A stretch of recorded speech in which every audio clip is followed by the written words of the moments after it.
प्रीति और अमित एक ही स्कूल में पढ़ते थे। अमित 10वीं में था और प्रीति 9वीं में थी। वो दोनों एक दूसरे को पसंद करते थे, लेकिन कभी किसी की हिम्मत नहीं हुई एक दूसरे को ये बोलने की। उन दोनों की आंखों में एक दूसरे के लिए प्यार साफ दिखता था। दोनों रोज स्कूल की असेंबली के समय एक दूसरे को देखते थे और दोनों के चेहरे पर मुस्कान होती थी। जब गर्मी की छुट्टियां चल रही थी और अमित को प्रीति की बहुत याद आ रही थी, क्योंकि अभी स्कूल भी बंद था और वो एक दूसरे को देख भी नहीं पाते थे और ना ही उनका घर कहीं एक दूसरे के आजू बाजू में था। बहुत सोचते सोचते एक दिन अमित प्रीति को फेसबुक पर ढूंढने लगा। शायद उसका अकाउंट हो। स्कूल में दोनों कभी एक दूसरे से बात नहीं किए थे और ना ही कभी सोशल मीडिया पर एक दूसरे को फॉलो करते थे। अब जो कि स्कूल बंद थे, अमित खुद को रोक नहीं पाया। फेसबुक पर तो बहुत सी प्रीति नाम की लड़कियां मिली, लेकिन जिस प्रीति को वो ढूंढ रहा था वो नहीं मिली। अमित बहुत उदास हो गया। वो बहुत बेचैन हो रहा था प्रीति को देखने के लिए, लेकिन वो कुछ नहीं कर सकता था। उधर प्रीति भी अमित को देखने के लिए स्कूल खुलने का इंतजार कर रही थी। प्रीति 9वीं कक्षा में थी तो उसके घर वालों ने उसे फ़ोन नहीं दिया था, तो वो किसी भी सोशल मीडिया पर नहीं थी। स्कूल खुलने के लिए अभी 15 दिन बाकी था। वो दोनों एक दूसरे को देखने के लिए बेचैन थे। आखिर 15 दिन बाद स्कूल खुल गया। दोनों स्कूल जाने के लिए बहुत उत्सुक थे। अमित स्कूल समय के 10 मिनट पहले ही जाकर स्कूल गेट के बाहर खड़ा होकर प्रीति का इंतजार कर रहा था। सब बच्चे एक एक करके स्कूल आ रहे थे, लेकिन प्रीति अभी तक उसे नहीं दिखी। गेट पर खड़े चौकीदार ने कहा कि अंदर जाओ, अब गेट बंद होने वाला है। आखिर अमित क्या करता, वो अंदर चला गया और अपने क्लास में बैग रखकर प्रार्थना के लिए असेंबली में गया। वो बहुत उदास था कि प्रीति क्यों नहीं आई। आज स्कूल का पहला दिन है, क्या हुआ होगा उसे। अमित का ध्यान प्रार्थना में बिल्कुल नहीं था। जब प्रार्थना खत्म हुआ और सभी बच्चे अपने अपने क्लास में जाने लगे, तभी अमित ने देखा कि प्रीति अपने कक्षा के लाइन में सबसे पीछे खड़ी थी। तो वो समझ गया कि प्रीति लेट आई होगी। अमित उसे देखकर बहुत खुश हो गया। अमित उसे बात करना चाहता था। एक बार ऐसा हुआ कि अमित और प्रीति की नज़र मिली। दोनों के चेहरे पर मुस्कुराहट थी। दोपहर में जब लंच का टाइम हुआ तो अमित प्रीति से बात करने की कोशिश कर रहा था। इसी कारण उसने अपना टिफिन भी नहीं लाया था। वो प्रीति के क्लास के बाहर ही चक्कर लगा रहा था कि कब उसे मौका मिले प्रीति से बात करने का और वो उसे स्कूल के बाद रुकने के लिए बोल सके। तभी थोड़ी देर में प्रीति को क्लास से बाहर आते हुए देखा। वो अकेली थी। मौका देखते ही अमित ने प्रीति से कह दिया कि स्कूल के बाद थोड़ी देर के लिए स्कूल के बाहर जो बस स्टॉप है वहाँ रुकना प्लीज़।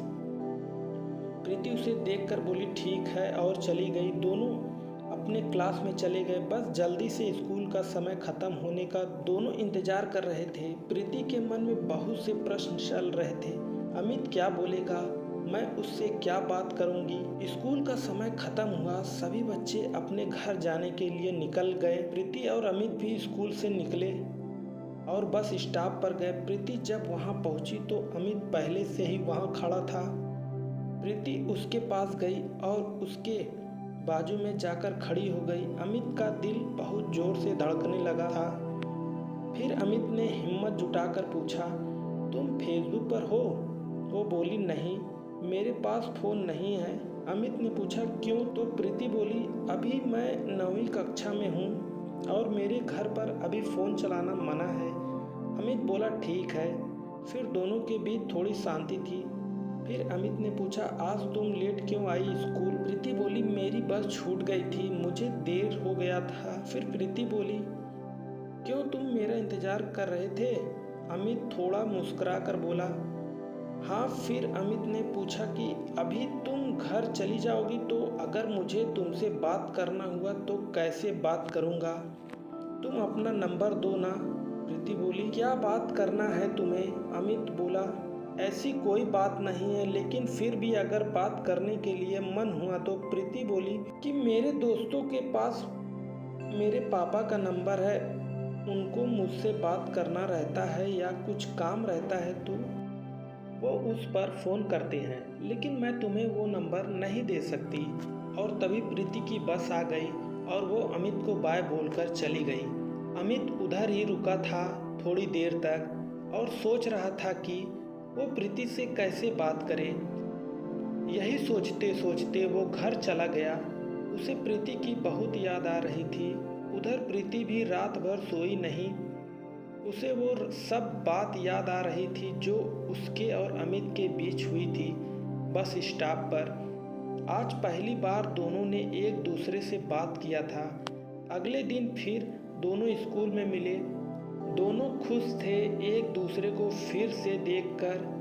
कुछ दिनों तक ऐसा ही चलता रहा। वो दोनों बस स्टॉप पर थोड़ी देर के लिए मिलते और फिर अपने अपने घर चले जाते। एक दिन अमित ने सोचा, बस हो गया, मैं और ऐसे नहीं रह सकता। अब मैं प्रीति को अपने दिल की बात कह दूंगा, फिर क्या। अगले दिन बस स्टॉप पर प्रीति से मिलने गया तो बहुत ही हिम्मत जुटा कर गया था। अमित अंदर से बहुत घबराया हुआ था कि प्रीति क्या बोलेगी। जब वो बस स्टॉप पर मिले तो प्रीति उससे अपनी परीक्षा के बारे में बात कर रही थी। तभी बीच में अमित बोल पड़ा, मुझे तुमसे कुछ बात करनी है। प्रीति बोली, हाँ बोलो। अमित चुप हो गया। उसके दोनों पैर कांपने लगे। फिर उसने आंख बंद करके जल्दी से बोल दिया, आई लव यू। ये सुनते ही प्रीति का दिल जोर जोर से धड़कने लगा। उसे समझ नहीं आ रहा था कि वो क्या बोले। अमित ने उससे कहा, कुछ बोलो, तुम क्या सोचती हो मेरे बारे में। प्रीति चुप ही थी। अमित ने कहा, मुझे इंतजार रहेगा तुम्हारे जवाब का, और उधर से चला गया। प्रीति उधर ही रुकी थी। फिर कुछ ही देर में बस आ गई और वो भी चली गई। दोनों रात भर सोए नहीं। प्रीति सोचती रही, क्या बोलूं मैं अमित को, ये सब जो हो रहा है सही है या गलत है। अमित बेसब्री से कल का इंतजार कर रहा था प्रीति के जवाब के लिए। अगले दिन अमित स्कूल पहुंचा और देखा कि प्रीति आज स्कूल ही नहीं आई तो वो और ज़्यादा बेचैन हो गया। प्रीति स्कूल क्यों नहीं आई? उसके मन में ऐसे बहुत से प्रश्न चल रहे थे। वो किसी को कुछ पूछ भी नहीं सकता था। वह नहीं चाहता था कि स्कूल में ये बात किसी को पता चले और प्रीति को कुछ परेशानी हो। वो बस प्रीति के बारे में ही सोच रहा था। पढ़ाई में बिल्कुल भी ध्यान नहीं था। उसका स्कूल ख़त्म हुआ तो वह सबसे पहले बस स्टॉप पर गया जहां वह रोज़ प्रीति से मिलता था। कुछ देर वहीं खड़ा था और फिर उदास होकर घर चला गया, इसी उम्मीद में कि कल जब प्रीति स्कूल आएगी तब उससे सब पूछ लूँगा। अगले दिन प्रीति स्कूल आई थी और स्कूल के बाद वह उसी बस स्टॉप पर अमित से मिली। प्रीति के आते ही अमित उससे पूछने लगा, क्या हुआ था कल, तुम स्कूल क्यों नहीं आई? प्रीति बोली, कुछ नहीं, लेट हो गया था। अमित ने बोला, तो क्या हुआ, लेट ही आ जाती जैसे पहले आई देर से। प्रीति बोली, नहीं, ज़्यादा लेट हो गया था क्योंकि मैं लेट सोकर उठी थी। अमित मुस्कुराने लगा और फिर पूछा कि क्या सोचा? मैंने तुमसे कुछ कहा था कल। प्रीति चुप ही थी।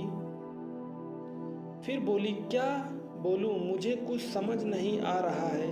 अमित बोला, उसमें इतना क्या सोचना, मुझे पता है तुम भी मुझसे प्यार करती हो, मैंने देखा है तुम्हारी आंखों में। प्रीति मुस्कुराने लगी। फिर अमित प्रीति का जवाब समझ गया और बोला, मैं समझ गया तुम्हारा जवाब, लेकिन सुनो, मुझे तुमसे बात करना रहता है। कैसे करूं? तुम्हारे पास तो फ़ोन भी नहीं है। प्रीति बोली, तुम मुझे अपना नंबर दे दो, मैं तुम्हें फ़ोन कर दूंगी जब पापा का फ़ोन मेरे पास होगा तो, लेकिन तुम दोबारा उस नंबर पर फ़ोन नहीं करना। अमित बोला, ठीक है, और उसे अपना नंबर दे दिया और दोनों अपने घर चले गए।